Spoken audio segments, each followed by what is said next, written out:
Сәлем достар, сіздермен мен Саяна. Бүгін өзімнің сүйікті рецепттерімнің біріне айналған өте жұмсақ, өте дәмді бауырсақтың рецептісімен бөліспекшімін. Олай болса менімен бірге болып, бірге жасап көріңіздер. Ең алдымен ашытқы жасаймыз. Ол үшін шай қасық тұзымызды, ас қасық шекерімізді, 100 грамм сүтіміз бен ас қасық ашытқымызды салып, барлығын араластырып, бетін жауып, жылы жерге 15 минутқа көтерілгенше қоямыз. 15 минуттан кейін көтерілген ашытқымызға қалған жылы сүтімізді, ерітілген сары майымызды және де араласқан бір жұмыртқамызды қосып, барлығын бір араластырып аламыз.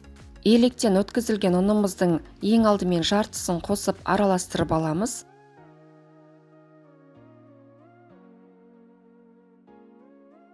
Енді ұнымыздың қалған жартысын салып, қолымыздың көмегімен қамыр илейміз. Қамырымыз өте жұмсақ, жабыспақ болып шығады. Ешқандай да артық ұн қосудан қажеті жоқ. Соңында қолымызды майлап, қамырымызды жақсылап бір илейміз. Қамырымыздың бетін жауып, 1 сағатқа жылы жерге көтерілгенше қоямыз. 1 сағаттан кейін көтерілген қамырымызды алып, қолымызды майлап, тағы да бір жақсылап илеп қоямыз.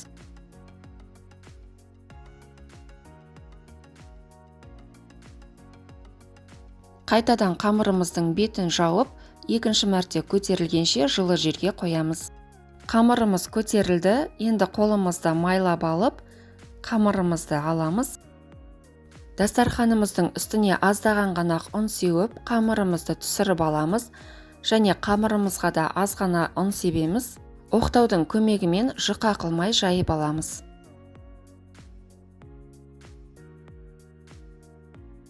Жайылған қамырымызды домалақ пішінді формамен ойып аламыз. Қалауыңызға қарай 4 бұрышты етіп кесіп жасасаңыз да болады. Артық қамырларын алып, одан да дәл осылай бауырсақ жасаймыз. Бауырсағымыздың бетін жауып, шамамен 10 минутқа көтерілгенше қойып қоямыз. Оған дейін ақырын майын қыздыра берсек болады. Қызып тұрған майымызға бауырсақтарымызды саламыз және бір жағы қызарғанша ұстап, кейін екінші жағына ауыстырамыз. Пісіп дайын болған бауырсақтарымызды майлық төселген ыдысымызға салып аламыз және барлық бауырсағымызды осылайша пісіріп аламыз. Біздің бауырсақтарымыз дайын болды. Мамықтай жұп-жұмсақ, өте дәмді болып шығады.